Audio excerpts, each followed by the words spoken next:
Hi ಪ್ರೀತಿ ಓದುವ ಮಿತ್ರರೇ, ನಮಸ್ಕಾರ. ಎಲ್ಲರೂ ಚೆನ್ನಾಗಿದ್ದಾರೆ ಅಂತ ಅನ್ಕೊಳ್ತೀನಿ. ಏನಪ್ಪಾ ಅಂತ ಹೇಳಿದ್ರೆ, ಇವತ್ತು ನಾವಾಗ್ಲೇ ಇಷ್ಟು ದಿನಗಳ ಕಾಲ ನಾವು MBA ಕ್ಲಾಸಸ್ ಅನ್ನ ತೆಗೆದುಕೊಳ್ತಾ ಇದ್ವಿ. 6ನೇ ತರಗತಿದು. ಸೊ ಎಲ್ಲಾ ಪ್ರಶ್ನೆಗಳು ತುಂಬಾ ಉತ್ಕೃಷ್ಟ ಮಟ್ಟದಲ್ಲಿದೆ. ನೋಡ್ತಾ ಹೋಗ್ಬೋದು ನೀವೆಲ್ಲ. ಎಲ್ಲಾ ಪ್ರಶ್ನೆಗಳು ಮುಂದೆ ಎಕ್ಸಾಮ್‌ಗಳಲ್ಲಿ ಕೇಳಿರ್ತಕ್ಕಂಥ ಪ್ರಶ್ನೆಗಳು ತುಂಬಾ ಯುನೀಕ್ ಆಗಿ ಕೇಳ್ತಕ್ಕಂಥ ಪ್ರಶ್ನೆಗಳಾಗಿರುತ್ತೆ. ಸೊ ನೋಡ್ಕೊಳ್ತಾ ಹೋಗೋಣ ಬನ್ನಿ. ಸೊ ಮೊದಲನೇ ಪ್ರಶ್ನೆ ನೋಡಿ. ವಿಜಯನಗರ ಸಾಮ್ರಾಜ್ಯ 1336 ಕೊಟ್ಟಿದ್ದಾರೆ. ಸೊ ಇದು ಸ್ಥಾಪನೆಯ ಬಗ್ಗೆ ಹೇಳ್ತಾ ಇದೆ. ಸೊ 1336 ವಿಜಯನಗರ ಸಾಮ್ರಾಜ್ಯ ಸ್ಥಾಪನೆ ಆದಂತ ಒಂದು ಮನೆತನ.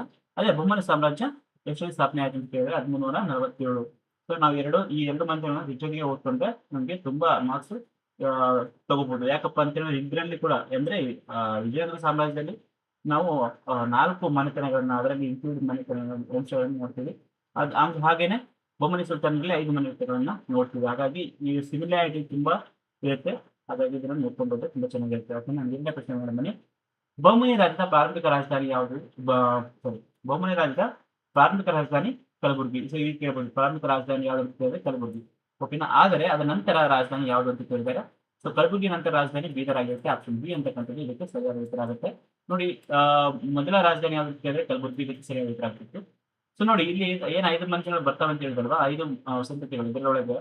ಸೊ ಅಲ್ಲಿ ಕೂಡ ಪ್ರತ್ಯೇಕವಾದಂತಹ ಒಂದು ರಾಜಧಾನಿಗಳನ್ನು ಮಾಡ್ಕೊಂಡಿರ್ತಾರೆ. ಸೊ ನಾವು ಕೆಳಗಡೆ ಲಾಸ್ಟ್ ಪ್ರಶ್ನೆಗಳನ್ನು ಹೇಳ್ತಾ ಹೋಗೋಣ. ಓಕೆನಾ? ಇನ್ನು ಪ್ರಶ್ನೆ ನೋಡ್ಕೊಳ್ತಾ ಹೋಗೋಣ. ನೆಕ್ಸ್ಟ್ 3ನೇ ಒಂದು ಪ್ರಶ್ನೆ. ಕಲಬುರಗಿಯ ಪ್ರಸಿದ್ಧ ಸ್ಮಾರಕ ಜಾಮಿ ಮಸೀದಿಯನ್ನು ನಿರ್ಮಿಸಿದವರು ಯಾರು? ಕಲಬುರಗಿಯ ಪ್ರಸಿದ್ಧ ಸ್ಮಾರಕ ಜಾಮಿ ಮಸೀದಿ ಎಲ್ಲಿದೆ ಅಂತ ಕೇಳ್ಬೋದು. ಜಾಮಿ ಮಸೀದಿ ಬಂದು ಕಲಬುರಗಿಯಲ್ಲಿದೆ. ಓಕೆನಾ? ಇಲ್ಲಿದೆ ಅಂತ ಕೇಳಿದ್ರೆ ಕಲಬುರಗಿ. ಇದನ್ನು ನಿರ್ಮಿಸಿದವರು ಯಾರಪ್ಪ ಅಂತ ಹೇಳಿದ್ರೆ 1ನೇ ಮೊಹಮ್ಮದ್ ಶಾ ಅಂತಕ್ಕಂಥದ್ದು ಈ ಒಂದು ಜಾಮಿಯಾ ಮಸೀದಿಯನ್ನು ಸ್ಥಾಪನೆ ಮಾಡ್ತಾರೆ. ಸೊ ಇವಾಗ ಜಾಮಿಯಾ ಮಸೀದಿ ಕಟ್ಟಿಸಿದವರು ಅದೇ 1ನೇ ಮೊಹಮ್ಮದ್ ಶಾ ಕಟ್ಟಿಸಿದಂತ ಪ್ರಸಿದ್ಧವಾದ ಮಸೀದಿ ಯಾವುದು ಅಂತ ಕೇಳಿದ್ರೆ ಇದಕ್ಕೆ ಜಾಮಿಯಾ ಮಸೀದಿ ಅಂತಕ್ಕಂಥದ್ದು ಸರಿಯಾದ ಉತ್ತರ ಆಗ್ತಿತ್ತು. ಸೊ ಈ ರೀತಿಯಾಗಿ ನಾವು ಪ್ರಶ್ನೆಗಳನ್ನ ವಿವಿಧ ಒಂದು ಆಯಾಮಗಳಲ್ಲಿ ನೋಡ್ಕೊಂಡು ಹೋಗ್ಬೇಕಾಗುತ್ತೆ. ನೆಕ್ಸ್ಟ್ 4ನೇ ಪ್ರಶ್ನೆ. ಬಹುಮನಿಗಳ ಮೊದಲ ವಾಸ್ತುಶಿಲ್ಪ ರಚನೆ ಎಂದರೆ ಅದು ಯಾವ್ದು? ಈಗ ನೋಡಿದ್ವಲ್ಲ ಜಾಮಿಯಾ ಮಸೀದಿ. ಸೊ ಇದು ಒಂದು ಬಹುಮನಿ ಶಿಲ್ಪ ಅಂತ ಕಟ್ಟಿಸ್ತಕ್ಕಂಥ ಮೊದಲ ಒಂದು ಕಟ್ಟಡ ಆಗಿರುತ್ತೆ. ಹಾಗಾಗಿ ಇದಕ್ಕೆ ಇದು ಒಂದು ಸರಿಯಾದ ಉತ್ತರ ಆಗಿರುತ್ತೆ. ಇನ್ನು 5ನೇ ಪ್ರಶ್ನೆ. ಕಲಬುರಗಿಯ ಸೌಂದರ್ಯವನ್ನು ಹೆಚ್ಚಿಸಿ ಭೀಮಾ ನದಿಯ ದಡದಲ್ಲಿ ಫಿರೋಜಾಬಾದ್ ಎಂಬ ಹೊಸ ನಗರವನ್ನ ನಿರ್ಮಿಸಿದವರು ಯಾರು? ಸೊ ನೋಡಿ, ಫಿರೋಜಾಬಾದ್ ಎಲ್ಲಿದೆ ಅಂತ ಹೇಳಿದ್ರೆ ಅದು ಕಲಬುರಗಿಯಲ್ಲಿದೆ. ಓಕೆನಾ? ಕಲಬುರಗಿಯಲ್ಲಿದೆ. ಮತ್ತೆ ಫಿರೋಜಾಬಾದ್ ಯಾವ ಒಂದು ನದಿಯ ದಂಡೆ ಮೇಲಿದೆ ಅಂತ ಕೇಳಿದ್ರೆ ಅದು ಭೀಮಾ ನದಿ ದಂಡೆ ಮೇಲಿದೆ. ಓಕೆನಾ? ಭೀಮಾ ನದಿ ದಂಡೆ ಮೇಲಿದೆ. ಸೊ ಇದನ್ನ ನಿರ್ಮಿಸಿದವರು ಯಾರು ಅಂತ ಕೇಳಿದ್ರೆ ಇದನ್ನ ಅವನ ಹೆಸರಿನಿಂದಲೇ ಕಟ್ಟಿಸಿರ್ತಕ್ಕಂಥ ನಗರ ಆಗಿರುತ್ತೆ, ಫಿರೋಜ್ ಶಾ ಅಂತೇಳಿ. ಸೊ ಹಾಗಾಗಿ ಆಪ್ಷನ್ ಎ ಅಂತಕ್ಕಂಥದ್ದು ಇದಕ್ಕೆ ಸರಿಯಾದ ಉತ್ತರ ಆಗುತ್ತೆ. ಆಪ್ಷನ್ ಎ 5ನೇ ಪ್ರಶ್ನೆಗೆ ಸರಿಯಾದ ಉತ್ತರ. ನೆಕ್ಸ್ಟ್, ಪ್ರಸಿದ್ಧ ಸೋಲಾಖಾಂ ಮಸೀದಿ ಇರುವ ಸ್ಥಳ. ನೋಡಿ, ಸೋಲಾಖಾಂ 16 ಕಂಬಗಳ ಮಸೀದಿ ಇದು. ಇದು ಕಂಡುಬರೋದು ಬೀದರ್ನಲ್ಲಿ. ಓಕೆನಾ? ಎಲ್ಲಿದೆ ಅಂತ ಹೇಳಿದ್ರೆ ಬೀದರ್. ಸೊ ಬೀದರ್ ಒಂದು ಬಹುಮನಿ ಸುಲ್ತಾನರ ಒಂದು 2ನೇ ರಾಜಧಾನಿ ಆಗಿರುತ್ತೆ. ನೆಕ್ಸ್ಟ್, ಲೇಖಕರು ಬಹುಭಾಷಾ ವಿಶಾರದನು ಆಗಿದ್ದ ಬಹುಮನಿ ವಂಶದ ಶ್ರೇಷ್ಠ ದೊರೆ ಯಾರು? ಲೇಖಕರು ಏನ್ ಹೇಳಿದ್ದಾರೆ? ಲೇಖಕರ ಪ್ರಕಾರ ಬಹುಭಾಷಾ ವಿಶಾರದನು ಆಗಿದ್ದ ಒಂದು ಬಹುಮನಿ ಸಾಮ್ರಾಜ್ಯದ ಶ್ರೇಷ್ಠ ದೊರೆ ಯಾರು ಅಂತ ಕೇಳಿದ್ದಾರೆ. ಸೊ ಇದಕ್ಕೆ ಉತ್ತರ ಬಂದು ಫಿರೋಜ್ ಶಾ ಅಂತಕ್ಕಂಥದ್ದು ಇದಕ್ಕೆ ಸರಿಯಾದ ಉತ್ತರ ಆಗಿರುತ್ತೆ. ಈ ಬಹುಭಾಷಾ ಒಂದು ಪಾಂಡಿತ್ಯವನ್ನ ಪಡೆಯುತ್ತ ಪಾರ್ಸಿ ಮತ್ತೆ ಅರಬ್ಬಿ ಪಾರ್ಸಿ ಭಾಷೆಯನ್ನ ಮಾತಾಡ್ತಿದ್ದ. ಓಕೆನಾ? ನೆಕ್ಸ್ಟ್, ಬಹುಮನಿ ಸುಲ್ತಾನರು ಅದ್ಭುತ ಸ್ಮಾರಕಗಳನ್ನ ನಿರ್ಮಿಸಲು ಬಳಸಿದ ವಾಸ್ತುಶಿಲ್ಪ ಶೈಲಿ. ಸೊ ಯಾವ ವಾಸ್ತುಶಿಲ್ಪ ಶೈಲಿಯಲ್ಲಿ ಬಹುಮನಿ ಸುಲ್ತಾನರು ಬಳಸ್ಕೊಂಡಪ್ಪ ಅಂತ ಹೇಳಿದ್ರೆ ಇವರು ದಕ್ಕನ ಶೈಲಿ. ಓಕೆನಾ? ದಕ್ಕನ ಶೈಲಿಯಲ್ಲಿ ಇವರು ವಾಸ್ತುಶಿಲ್ಪಗಳನ್ನ ಕಟ್ಟಿದ್ರು. ಅದೇ ನಮ್ಮ ಭಾರತೀಯ ಅರಸರು ಉತ್ತರ ಭಾರತದಲ್ಲಿ ವೇಸಲ್ ಶೈಲಿ, ದಕ್ಷಿಣ ಭಾರತದಲ್ಲಿ ದ್ರಾವಿಡ ಶೈಲಿಯನ್ನ ನಾವು ಕಾಣ್ಬೋದು. ಉತ್ತರ ಭಾರತದಲ್ಲಿ ನಾಗರ ಶೈಲಿ, ದಕ್ಷಿಣ ಭಾರತದಲ್ಲಿ ದ್ರಾವಿಡ ಶೈಲಿ. ಈ ನಾಗರ ಮತ್ತು ದ್ರಾವಿಡ ಶೈಲಿಯನ್ನು ಮಿಕ್ಸ್ ಮಾಡಿ ನಾವು ವೇಸಲ್ ಶೈಲಿಯನ್ನ ರೂಪುಗೊಂಡಿರ್ತಕ್ಕಂಥದ್ದು ನಾವು ಕಾಣ್ತೀವಿ. ಓಕೆನಾ? ಗಾಂಧಾರ ಕಲೆ ಎಲ್ಲಿ ಕಂಡು ಬರುತ್ತೆ ಅಂದ್ರೆ ಗಾಂಧಾರ ಶೈಲಿ ಇದು ಒಂದು ತವರು ಮನೆ ಅಂತೇಳಿ ಮಥುರಾವನ್ನ ಕರೀತಾರೆ. ಮಥುರಾ ನಗರವನ್ನ ಗಾಂಧಾರ ಶೈಲಿಯ ಒಂದು ತವರು ಮನೆ ಅಂತ ಕರೀತಾರೆ. ಓಕೆನಾ? ಸೊ ಇದು ಯಾರ ಕೊಡುಗೆಪ್ಪ ಅಂತ ಹೇಳಿದ್ರೆ ಇದು ಕುಶಾನರ ಕೊಡುಗೆ ಆಗಿರುತ್ತೆ ಗಾಂಧಾರ ಕಲೆ. ಸೊ ಬಹುಮನಿ ಸುಲ್ತಾನರು ಬಂದು ಆಪ್ಷನ್ ಎ ಅಂತಕ್ಕಂಥದ್ದು ಇದಕ್ಕೆ ಸರಿಯಾದ ಉತ್ತರ ಆಗುತ್ತೆ, ದಕ್ಕನ್ ಶೈಲಿ. ಇನ್ನು ಪ್ರಸಿದ್ಧ ಸೂಫಿ ಸಂತ ಬಂದೇ ನವಾಜರ ಸಮಾಧಿ ಇರುವ ಒಂದು ಜಿಲ್ಲೆ ಯಾವುದು ಅಂತ ಕೇಳಿದ್ರೆ ಇದು ಬಂದೇ ನವಾಜ್ ದರ್ಗಾ ಅಂತ ಹೇಳ್ತೀವಿ. ಇವಾಗ ಬಂದೇ ನವಾಜ್ ದರ್ಗಾ ಇರೋದು ಸೊ ಕಲಬುರಗಿ ಡಿಸ್ಟ್ರಿಕ್ಟ್ ಅಲ್ಲಿ ಕಂಡು ಬರುತ್ತೆ. ಆಪ್ಷನ್ ಡಿ ಅಂತಕ್ಕಂಥದ್ದು ಇದಕ್ಕೆ ಸರಿಯಾದ ಉತ್ತರ ಆಗುತ್ತೆ. ಕಲಬುರಗಿ ಅಂತಕ್ಕಂಥದ್ದು ಸರಿಯಾದ ಉತ್ತರ. ನೆಕ್ಸ್ಟ್ ಉರ್ದು ಭಾಷೆಯಲ್ಲಿ ನೋಡಿ, ತುಂಬಾ ಸಾರಿ ಕೇಳ್ತಕ್ಕಂಥ ಪ್ರಶ್ನೆ. ಉರ್ದು ಭಾಷೆಯಲ್ಲಿ ಕಿತಾಬ್ ಇ ನವಾರಿಸ್ ಎಂಬ ಪುಸ್ತಕವನ್ನ ರಚಿಸಿದ ವಿಜಯಪುರದ ಸುಲ್ತಾನ ಯಾರು? ವಿಜಯಪುರದ ಸುಲ್ತಾನ ಯಾರು ಅಂತ ಕೇಳಿದ್ದಾರೆ. ನೋಡಿ, ಕಿತಾಬ್ ಇ ನವಾರಿಸ್ ಯಾಕೆ ಕೇಳ್ತಾರಪ್ಪ ಅಂತ ಹೇಳಿದ್ರೆ, ಇದರಲ್ಲಿ ಗಣೇಶನ ಒಂದು ಸ್ಥಿತಿಯನ್ನ ಅಥವಾ ಗಣೇಶ ಮತ್ತು ಸರಸ್ವತಿಯ ಒಂದು ಸ್ಥಿತಿಯನ್ನ ಆ ಆಡಿರ್ತಕ್ಕಂಥ ಶ್ರುತಿ ಇರ್ತಕ್ಕಂಥ ಒಂದು ಕೃತಿಯಾಗಿರುತ್ತೆ. ಹಾಗಾಗಿ ಇದನ್ನ ತುಂಬಾ ಸರಿ ಕೇಳ್ತಾರೆ. ಸೊ ಈ ರೀತಿಯಾಗಿ ಕೂಡ ಕೇಳ್ಬೋದು. ಓಕೆನಾ? ಇದನ್ನ ಎರಡನೇ ಇಬ್ರಾಹಿಂ ಆದಿಲ್ ಶಾವನ್ನು ರಚನೆ ಮಾಡತಕ್ಕಂಥದ್ದನ್ನು ನಾವು ಕಾಣ್ತೀವಿ. ಆಪ್ಷನ್ ಸಿ ಅಂತಕ್ಕಂಥದ್ದು ಇದಕ್ಕೆ ಸರಿಯಾದ ಉತ್ತರ. ಓಕೆನಾ? ಆಪ್ಷನ್ ಸಿ ಅಂತಕ್ಕಂಥದ್ದು ಸರಿಯಾದ ಉತ್ತರ. ಇಬ್ರಾಹಿಂ ಆದಿಲ್ ಶಾ. ನೆಕ್ಸ್ಟ್ 11ನೇ ಪ್ರಶ್ನೆ.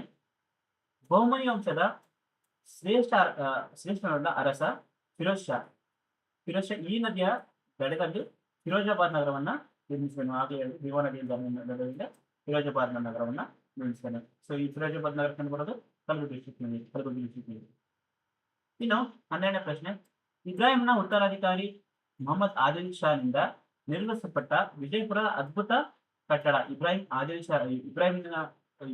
ಶಾದಿಂದ ನಿರ್ಮಾಣಗೊಂಡಂತ ವಿಜಯಪುರದ ಅದ್ಭುತ ಕಟ್ಟಡ ಅಂತಂದ್ರೆ ನಾವು ಗೋಲ್ ಗುಂಬಜ್ ಅಂತ ಹೇಳ್ತೀವಿ. ಓಕೆನಾ? ಆಪ್ಷನ್ ಡಿ ಅಂತಕ್ಕಂಥ ಸರಿ ಉತ್ತರ. ಸೊ ಇದು ಜಗತ್ತಿನ 4ನೇ ಅತಿ ದೊಡ್ಡ ಕಟ್ಟಡ ಆಗಿರುತ್ತೆ. ಸೊ ಫಸ್ಟ್ ಯಾವ್ದಂತ ಹೇಳಿ ಗೊತ್ತಿದೆ, ಕಮೆಂಟ್ ಮಾಡ್ಬೇಕೇನಾ? ಸೊ ಜಗತ್ತಿನ 4ನೇ ಅತಿ ದೊಡ್ಡ ಕಟ್ಟಡ ಅಂತ ಹೇಳಿ ನಾವು ಇದಕ್ಕೆ ಕರಿತೀವಿ.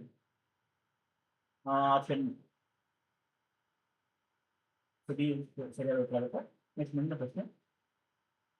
ಬಹುಮನಿ ಸುಲ್ತಾನರ ಕಾಲದ ಮೊಹಮ್ಮದ್ ಗವಾನಿಂದ ರಚಿಸಲ್ಪಟ್ಟ ಅತ್ಯಂತ ಪ್ರಮುಖ ಕಟ್ಟಡ ಯಾವುದು ಅಂತ ಕೇಳಿದರೆ, ಮೊಹಮ್ಮದ್ ಗವಾನ್ ಮದರಸವನ್ನು ಕಟ್ಟಿಸ್ತಾನೆ. ಹಾಗಾಗಿ ಇದಕ್ಕೆ ಆಪ್ಷನ್ ಬಿ ಅಂತಕ್ಕಂಥದ್ದು ಸರಿಯಾದ ಉತ್ತರ. ಇದು ಎಲ್ಲಿದೆಪ್ಪ ಅಂತ ಹೇಳಿ ಎಲ್ಲಿದೆ ಕಮೆಂಟ್ ಮಾಡಿ. ಬೀದರ್ನಲ್ಲಿದೆ. ಬೀದರ್ನ ಒಂದು ಮದರಸ ಆಗಿರುತ್ತೆ. ಇನ್ನು ಆಕಾಶ ವೀಕ್ಷಣಾಲಯ ಇರುವ ಸ್ಥಳ. ಸೊ ಆಕಾಶ ವೀಕ್ಷಣಾಲಯ ಸ್ಥಳ ಇದನ್ನ ಕೂಡ ಫಿರೋಜ್ ಶಾ ನಿರ್ಮಿಸಿದಂಥದ್ದನ್ನ ನಾವು ಕಾಣ್ತೇವೆ. ಸೊ ಇದು ಕಂಡು ಬರೋದು ನಾವು ದೌಲತಾಬಾದ್ ನಲ್ಲಿ ಇದನ್ನ ಕಾಣ್ತೀವಿ. ದೌಲತಾಬಾದ್ ಆಪ್ಷನ್ ಸಿ ಅಂತಕ್ಕಂಥದ್ದು ಸರಿಯಾದ ಉತ್ತರ. ದೌಲತಾಬಾದ್ ನಲ್ಲಿ ಆಕಾಶ ವೀಕ್ಷಣಾಲಯ ಕೇಂದ್ರ ಇರ್ತಕ್ಕಂಥದ್ದು ನಾವು ಕಂಡು ಬರ್ತಿದೆ. ಇದನ್ನ ಪ್ರಶ್ನೆ ಫಿರೋಜ್ ಶಾ ಅಂತಕ್ಕಂಥ ಪ್ರಶ್ನೆ. 15ನೇ ಪ್ರಶ್ನೆ ನೋಡಿ.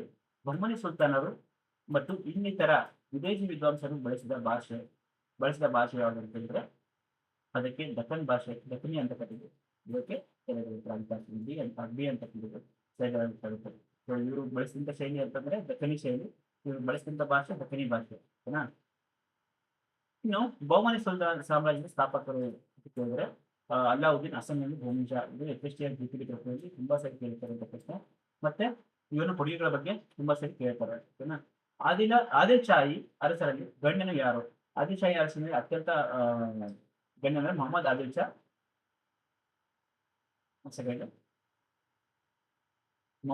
ಆದಿಲ್ ಶಾಹಿ ಅರಸರಲ್ಲಿ ಗಣ್ಯನು ಯಾರಪ್ಪ ಅಂದ್ರೆ ಮೊಹಮ್ಮದ್ ಆದಿಲ್ ಶಾ. ಓಕೆನಾ? ಇದಕ್ಕೆ ಸರಿಯಾದ ಉತ್ತರ ಮೊಹಮ್ಮದ್ ಆದಿಲ್ ಶಾ ಅಂತ ಕರೀತಾರೆ. ಇನ್ನು ದಕ್ಕನ್ನ ತಾಜ್ ಮಹಲ್ ಎಂದು ಯಾವುದನ್ನು ಕರೀಲಾಗ್ತದೆ ಅಂತಂದ್ರೆ ನಾನು ಆಗ್ಲೇ ಹೇಳಿದೆ, ಇಬ್ರಾಹಿಂ ರೋಜಾ ಅಂತಿದೆ. ಇಬ್ರಾಹಿಂ ರೋಜಾ ಅಂತಕ್ಕಂಥದ್ದು ದಕ್ಕನ್ನ ಒಂದು ಅಂದ್ರೆ ದಕ್ಷಿಣ ಭಾರತದ ಒಂದು ತಾಜ್ ಮಹಲ್ ಅಂತ ಕರಿತೀವಿ. ಓಕೆನಾ? ದಕ್ಕನ್ನರ ಒಂದು ತಾಜ್ ಮಹಲ್ ಅಂತ ಹೇಳಿದ್ರೆ ಇಬ್ರಾಹಿಂ ರೋಜಾ. ಇದನ್ನ ಪ್ರಸ್ತುತ ಯಾರು ಅಂತ ಕಮೆಂಟ್ ಮಾಡಿ. ಓಕೆನಾ? ಇನ್ನು ಬಹುಮನಿ ರಾಜ್ಯದ ಆಡಳಿತವು ಯಾವ ಕಾನೂನಿನ ಪ್ರಕಾರ ನಡೀತಿತ್ತು ಅಂತ ಕೇಳಿದ್ದಾರೆ. ಸೊ ಇಸ್ಲಾಂ ಕಾನೂನಿನ ಪ್ರಕಾರ ಈ ಒಂದು ಆಡಳಿತ ಅಂತಕ್ಕಂಥದ್ದು ನಡೀತಾ ಇತ್ತು. ಇನ್ನು ಬಿಜಾಪುರದ ಆದಿಲ್ ಶಾಹಿಗಳು ಕರ್ನಾಟಕದಲ್ಲಿ ಎಷ್ಟು ಶತಮಾನಗಳ ಕಾಲ ಆಡಳಿತ ನಡೆಸ್ತಾರಪ್ಪ ಅಂತ ಹೇಳಿದ್ರೆ ಸರಿಸುಮಾರು 2 ಶತಮಾನಗಳ ಕಾಲ ಇವರು ಆಳ್ವಿಕೆಯನ್ನು ಮಾಡೋದನ್ನ ಕಾಣ್ತೀವಿ. ಓಕೆನಾ? 1347ರಿಂದ ಹಿಡಿದು 1500 ಒಂದು ಏನು ನಮ್ಮ ತಟಸ್ಥಗಡಿ ಕಡಿಮೆ ಮಾಡಿರ್ತಾರೆ ಅದಕ್ಕಿಂತ ಮುಂದೆವರೆಗೂ ಇವರು ಆಳ್ವಿಕೆಯನ್ನ ಮಾಡ್ತಕ್ಕಂಥದ್ದನ್ನ ನಾವು ಕಾಣ್ತೀವಿ. ಇನ್ನು ವಿಜಯನಗರ ಆಳ್ವಿಕೆ ಕಾಲದಲ್ಲಿದ್ದ ಬಹುಮನಿ ಸಾಮ್ರಾಜ್ಯದ 5 ಮನೆತನಗಳನ್ನ ಹೆಸರಿಸಿ. ಸೊ 5 ಮನೆತನಗಳು ಯಾವಪ್ಪ ಅಂತ ಹೇಳಿದ್ರೆ ಬಿಜಾಪುರದ ಆದಿಲ್ ಶಾಹಿಗಳು, ಬೀದರ್ನ ಬರೀ ಶಾಹಿಗಳು, ಗೋಲ್ಕೊಂಡದ ಕುತುಬ್ ಶಾಹಿಗಳು, ಅಹಮದ್ ನಿಜಾಮ್ ಶಾಹಿಗಳು. ಇದರಲ್ಲಿ ಈ 4 ಮನೆತನಗಳು ಇವರೊಂದಿಗೆ ಯುದ್ಧದಲ್ಲಿ ಪಾಲ್ಗೊಳ್ತವೆ. ಆದ್ರೆ ಒಂದು ಮನೆತನ ಬೇರನ ಇಮದ ಶಾಹಿಗಳು ಕೂಡ ಈ ಒಂದು ಯುದ್ಧದಲ್ಲಿ ಭಾಗವಹಿಸಲಿಲ್ಲ. ಓಕೆನಾ? 5 ಮನೆತನಗಳು ಇದಕ್ಕೆ ಆಗುತ್ತಾರೆ. ಇನ್ನು ಬಹುಮನಿ ಸುಲ್ತಾನರ ಕಾಲದ ಸಾಹಿತ್ಯಕ್ಕೆ ತುಂಬಾ ಕೊಡುಗೆ ನೀಡಿದ್ದಾರೆ. ಸೊ ಇದಕ್ಕೆ ನಾನು ಲೆಂತಿ ಆನ್ಸರ್ ಯಾವ ರೀತಿ ಬರೀಬೇಕು ಅನ್ನೋ ವಿಡಿಯೋವನ್ನು ಮಾಡಿದ್ದೇನೆ ಅಂತ. ಸೊ ಅಲ್ಲಿ ಈ ಒಂದು ಎಲ್ಲಾ ಪ್ರಶ್ನೆಗಳಿಗೆ ಉತ್ತರವನ್ನ ಇವು ಲೆಂತಿ ಅಂಶಗಳನ್ನ ಒಂದು ಗುಣಮಟ್ಟದಲ್ಲಿ ಬೆಳಿಬೇಕಾಗಿರ್ತಕ್ಕಂಥ ಪ್ರಶ್ನೆಗಳಿರುತ್ತೆ. ಸೊ ಹಾಗಾಗಿ ಈ ಎಲ್ಲ ಪ್ರಶ್ನೆಗಳಿಗೆ ನಾನು ಮುಂದೆ ಈ ಒಂದು 7 ಪ್ರಶ್ನೆಗಳಿದೆ. ಸೊ ಈ ಒಂದು ಪ್ರಶ್ನೆಗಳಿಗೆ ನಾನು ಒಂದು ಲೆಂತಿಯಾದ ಒಂದು ವಿಡಿಯೋನ ಮಾಡಿ ಅದಕ್ಕೆ ಯಾವ ರೀತಿಯಾಗಿ ವಿತ್ ನೋಟ್ಸ್ ಪ್ರಿಪೇರ್ ಮಾಡಿ ನಿಮಗೆ ಒಂದು ಕೊಡೋದನ್ನು ವ್ಯವಸ್ಥೆಯನ್ನು ಮಾಡ್ತೇವೆ. ಸೊ ಇದರ ಉತ್ತರವನ್ನ ಇನ್ ಕೇಸ್ ನಿಮ್ಗೆ ಸಿಕ್ಕಿಲ್ಲ ಅಂತಂದ್ರೆ ವಿಡಿಯೋ ಮೂಲಕ ಟೈಮ್ ಇಲ್ಲ ಅಂತ ಹೇಳಿದ್ರೆ ಸೊ ಟೆಲಿಗ್ರಾಮ್ ಚಾನಲ್ ಇದೆ ನಂದು ಇದು ಹುಡುಗ ಮಿತ್ರ ಅಂತೇಳಿ. ಸೊ ಅಲ್ಲಿ ನೀವು ಜಾಯ್ನ್ ಆಗ್ಬೋದು. ಓಕೆನಾ? ಲೈಕ್ ಮಾಡಿ, ಶೇರ್ ಮಾಡಿ, ಕಮೆಂಟ್ ಮಾಡಿ ಮತ್ತೆ ನಿಮಗೆ ಹೊಸ ವಿಷಯಕ್ಕೆ ಅಲ್ಲಿವರೆಗೂ ಶುಭ ದಿನ.